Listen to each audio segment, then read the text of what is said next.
The crypto market continues to be on a steady decline. Crypto trading and lending platform Vault has suspended withdrawals, trading and deposits on its platform. और आपके crypto investment की क्या हालत है? वैसे क्या common है BTCX India, Coinome, Coinsecure, Coindelta, Cryptokart, Koinex, इन सब में? ये सारे इंडियन क्रिप्टो करेंसी एक्सचेंजेस हैं जो कि बंद हो चुके हैं। वैसे इस वीडियो में हम 3 क्वेश्चंस का आंसर करेंगे। पहला कि क्या इंडियन क्रिप्टो इंडस्ट्री पूरा खत्म हो चुका है? दूसरा, क्यों इतने सारे इंडियन क्रिप्टो करेंसी एक्सचेंजेस जैसे कि कॉइनसूच, कुबेर, कॉइन DCX अपने विड्रॉल रोक रहे हैं, और दूसरे एक्सचेंज जैसे कि वॉल्ट, इन्होंने तो विड्रॉल, डिपॉजिट, ट्रेडिंग सब कुछ ही बंद कर दिया है। प्लस इनका क्या बिजनेस मॉडल है, और तीसरा और सबसे इंपॉर्टेंट चीज़, आप अपने क्रिप्टो करेंसीज को कैसे सेफली रख सकते हो। वीडियो को आखिर तक देखना। जल्दी से वीडियो शुरू कर देते हैं। 2017 और 2021 में काफ़ी सिमिलैरिटीज़ हैं। दोनों साल क्रिप्टो काफ़ी ज़्यादा बूम किया। 2017 में बिटकॉइन का प्राइस $19,000 क्रॉस कर गया था। 2021 में ये बिटकॉइन का प्राइस $60,000 क्रॉस कर गया था। फिर आया 2018 में क्रिप्टो का क्रैश। वैसे ही सिमिलरली 2022 में भी क्रिप्टो क्रैश हुआ। अब इन्हीं 2 साल इंडियन गवर्नमेंट के नए रेगुलेशंस भी आए। 2018 में RBI ने सारे बैंक्स को मना कर दिया कि आप क्रिप्टो ट्रांजैक्शन को फैसिलिटेट नहीं करोगे।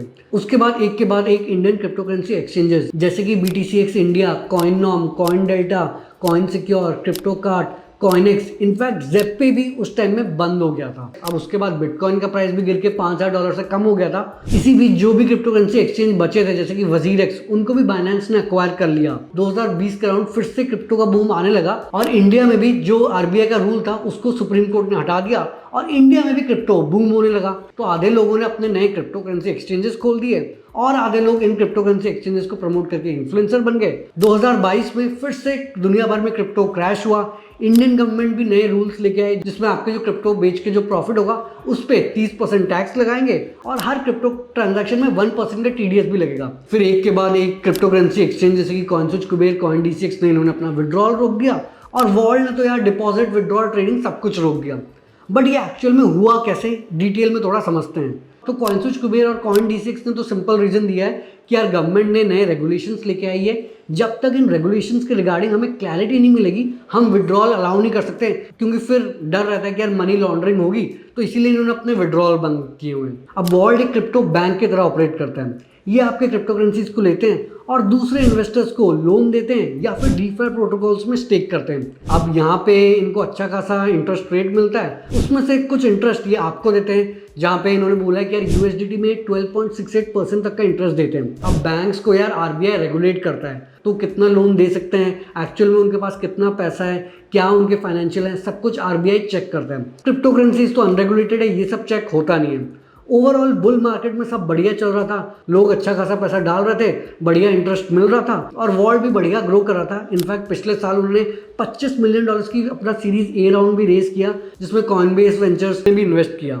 अब हुआ यूं, इस साल धीरे धीरे क्रिप्टो मार्केट गिरने लगा। फिर जैसा कि आपको पता है कि टेरा लूना और UST तो यार पूरा ही कोलैप्स हो गया। तो जो लूना टोकन था वो one of the top 5 crypto currencies था, और उनका मार्केट कैप $40 बिलियन था, और ये पूरा ही खत्म हो गया। उसके बाद सेल्सियस, जो कि क्रिप्टो बैंक की तरह ही ऑपरेट करता था, उनके 12 बिलियन थे एसेट्स अंडर मैनेजमेंट, और $8 बिलियन तो उन्होंने लोन दिए थे क्रिप्टो इन्वेस्टर्स को।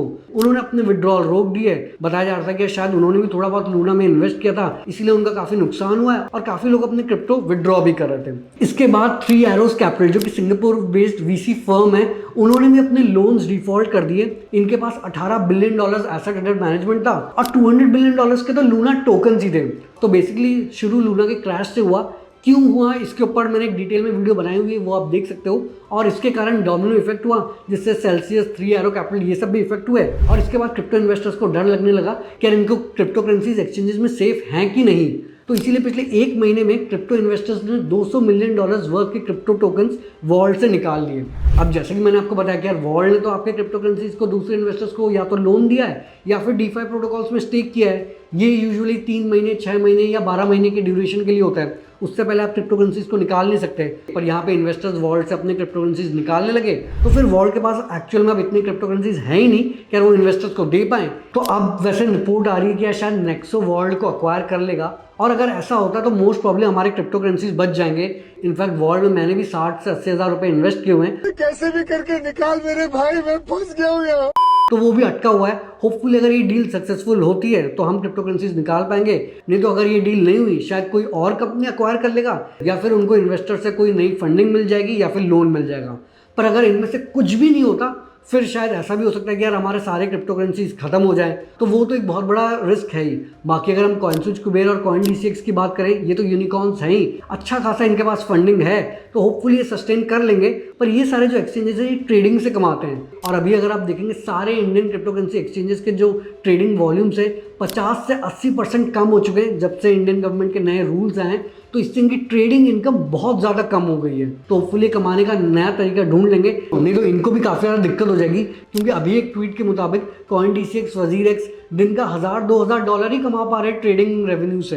अब ये शायद एग्जैक्ट फिगर तो नहीं होगा, पर क्योंकि ट्रेडिंग वॉल्यूम काफ़ी कम है, इनकी इनकम तो यार सही में काफ़ी कम हुई है। तो ये मत समझना कि अब ये सब कुछ ठीक हो जाएगा, क्रिप्टो इससे नीचे और क्या ही गिरेगा। क्योंकि जो 3 Arrows कैपिटल ने लोन डिफॉल्ट किया है उसमें से $350 मिलियन का लोन वोयाजर डिजिटल से लिया था, जिनके पास करीब $10 बिलियन के एसेट्स हैं। तो अब वोयाजर डिजिटल ने भी बैंक्रप्सी फाइल कर दी है। तो शुरुआत लूना से हुई, फिर सेल्सियस गया, 3 Arrows कैपिटल गया, वॉल्ट गया, और अब वोयाजर डिजिटल भी गया। आगे और कौन कौन से क्रिप्टो हेज फंड्स और एक्सचेंजेस डूबते हैं उनका कोई आइडिया नहीं है। अब दूसरी तरफ इतने सारे इन्फ्लुएंसर्स जैसे अंकुर वारिको, अक्षत श्रीवास्तव, PR सुंदर और भी सब इन्फ्लुएंसर्स ने वॉल्ट को प्रमोट किया। दूसरों में छोड़ो, मैंने खुद कितनी बार वॉल्ट को और दूसरे क्रिप्टो करेंसी एक्सचेंजेस को प्रमोट किया है। तो क्या इन्फ्लुएंसर्स की गलती है और क्या उनको पहले से वार्न करना चाहिए? तो यार पहली बात तो हर एक इन्फ्लुएंसर बोलते हैं कि यार क्रिप्टो बहुत ज़्यादा रिस्की है और आपको उतना ही इन्वेस्ट करना चाहिए जितना अगर जीरो भी हो जाए आपको फर्क ना पड़े। दूसरी बात ये है कि यार कोई भी क्रिप्टो इन्फ्लुएंसर फाइनेंशियल एडवाइजर तो है नहीं, वो सिर्फ आपके साथ इन्फॉर्मेशन शेयर कर रहे हैं। और सबसे इंपॉर्टेंट बात है कि यार पैसे भी आपके हैं, इन्वेस्टमेंट भी आखिरी में आप खुद ही कर रहे हो, और अगर आपका प्रॉफिट होता है तो भी आपका है, लॉस होता है तो भी आपका है। तो इसीलिए रिस्पॉन्सिबिलिटी हमें खुद लेनी पड़ेगी। ऑफकोर्स किसी को पता नहीं था कि यार ऐसे अचानक से हो जाएगा, तो ये हम सबको सीख मिली है। अब मेन क्वेश्चन आता है कि जो हमारे क्रिप्टो करेंसीज बचे हैं उनको हम सेफली कैसे रख सकते हैं। तो यार क्रिप्टो करेंसी एक्सचेंजेस तो रिस्की होते ही हैं, अनलेस आप ट्रेड कर रहे हो आपको क्रिप्टो करेंसी एक्सचेंजेस पर रखना नहीं चाहिए, क्योंकि अगर कल को एक्सचेंज क्रैश होता है आपके सारे क्रिप्टो करेंसी चले आएंगे। अब इसीलिए सबसे सेफ तरीका है हार्डवेयर वॉलेट। जबकि मान लो कई कंपनी जैसे लेजर, ट्रेजर ये बनाती है, 6-7 हज़ार से लेकर 12-15 हज़ार का आता है, और इसमें आप अपनी क्रिप्टो करेंसीज को रख सकते हो। बाकी इसके अलावा ऑनलाइन वॉलेट जैसे कि मेटामास्क, माई इथेरियम वॉलेट इथेरियम के लिए और दूसरे क्रिप्टो करेंसीज के लिए भी हैं, पर वो उतना ज़्यादा सेफ नहीं है। तो अगर आपने अच्छा खासा इन्वेस्ट किया है क्रिप्टो में तो बेटर होगा कि यार हार्डवेयर वॉलेट ले लो। मैं भी सोच ही रहा हूँ लेने का। और दूसरी तरफ अभी यार मार्केट काफ़ी ज़्यादा गिर रहा है। अब जिनको क्रिप्टो में बिलीव नहीं है वो तो एग्जिट ले लेंगे, जिनको बिलीव है वो होल्ड करेंगे।